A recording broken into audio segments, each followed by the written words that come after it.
A new civil lawsuit was filed against Coinbase, accusing company executives and insiders of avoiding more than $1 billion in losses by dumping their shares weeks after the company went public. Between Coinbase's listing in April and mid-May, the 9 defendants sold $3 billion worth of stock. That includes CEO Brian Armstrong, Mark Andreessen, and Union Square Ventures investor Fred Wilson. He sold $1.8 billion. Now, Scott, I put out a tweet about this last week showing the amount that was sold. We can pull it up on the YouTube here.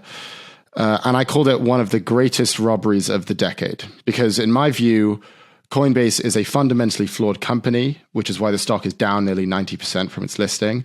And this, to me, feels like it was a giant pump and dump. The tweet pretty quickly went viral. A lot of people supported it, but I also got a lot of criticism.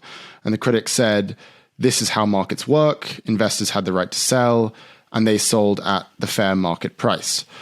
Where do you stand on all this? Well, I think it's important that you're finally getting some love on Twitter. Look, your tweet, the greatest robbery, one of the greatest robberies of this decade. You're learning. Twitter's definitely the medium for you, because let's be honest, that's a little bit hyperbolic. But look. There is the thing I think we're going to find out, especially about a lot of these firms, and in a direct listing, I don't think there's a lockup. You can sell right away. Yeah. You know, are we comfortable with people who know the company better than anyone else selling their entire stake? And they can do that. But should they be allowed to go on CNBC? Should they be allowed to weaponize their millions of followers to talk about what a great company it is as they are hitting the eject button? And there are two characteristics about the fact that this was a direct listing, which you mentioned.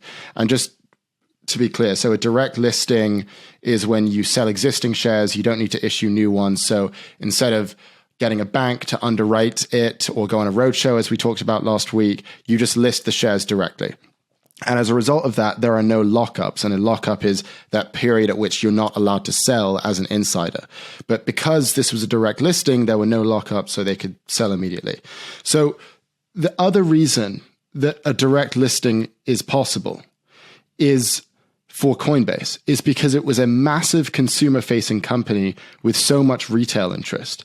And the only companies that have been able to go public via direct listing when they don't have those banks underwriting and selling the company to potential institutional investors are big consumer companies. Like the most recent ones have been Roblox and Spotify and Palantir. So to me, this was designed for retail, and that's reflected in the ownership of who owns Coinbase now. Almost half of it is owned by retail investors. It was also one of the most successful retail debuts in history. And then there's that second characteristic of it's designed for quick selling because they didn't have those lockups. And the question is it right to be selling what I believe is a totally broken company? And there's a ton of evidence to support this. I mean, half of their revenue comes from fees from trading shitcoins like Dogecoin and Tether and Luna. All of them have basically proven to be just joke coins or Ponzi schemes. They're embroiled in legal suits. I mean, they're having this issue with the SEC because they're listing cryptocurrencies, which are actually securities, which is illegal. Like the whole company is completely broken. And are we down for a system where it's possible and easy and okay for smart investors to sell broken shit stock to people who don't really know what they're doing? And that to me is the question here. It's not a question of legality. Maybe we could change the law, but you know, if you believe that what they were selling, if you believe that what they believed they were selling was a bag of shit, then to me, you got to take issue with this. And that's why I feel critical of it. But people said, oh, well, you know, this is how the markets work. So as long as they can still wallpaper over this type of behavior with their very public investments in nonprofits, but I stand by what I said. These individuals, a lot of these individuals don't build anything enduring. And capitalism, to a certain extent, is your obligation is to leverage your own self-interest to fix your own oxygen mask. But at some point, you'd like to think, well, the market's failing. The market is not warning people.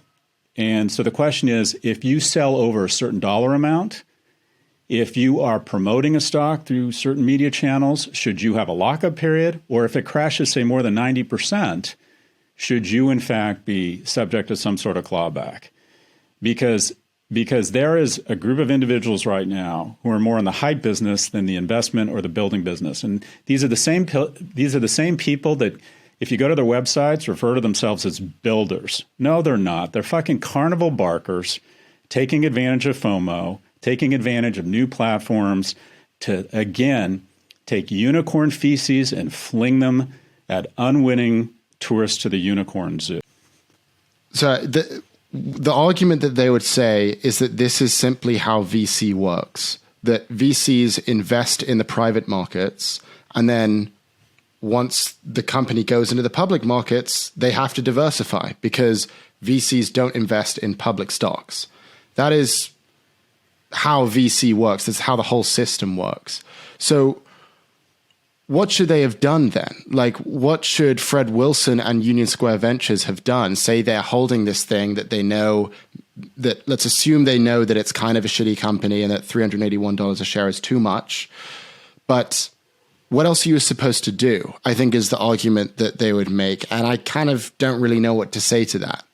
It's a solid argument. Their obligation is to their limited partners and to their own families. You have no friends on Wall Street. There's someone on the other side of the trade that thinks they are going to end up better than you. That's the basis of markets. The question is, should regulators move in, given there are new platforms, new kind of abilities to dump, new mediums, new platforms such that they can create hysteria, not based on any underlying fundamentals, and also new mechanisms of taking a company public such they can sell with absolutely no friction. Whether it requires regulatory intervention, I don't know. That's for DC to decide. But things feel like they've gotten really out of control, where the pumping and dumping has gone parabolic.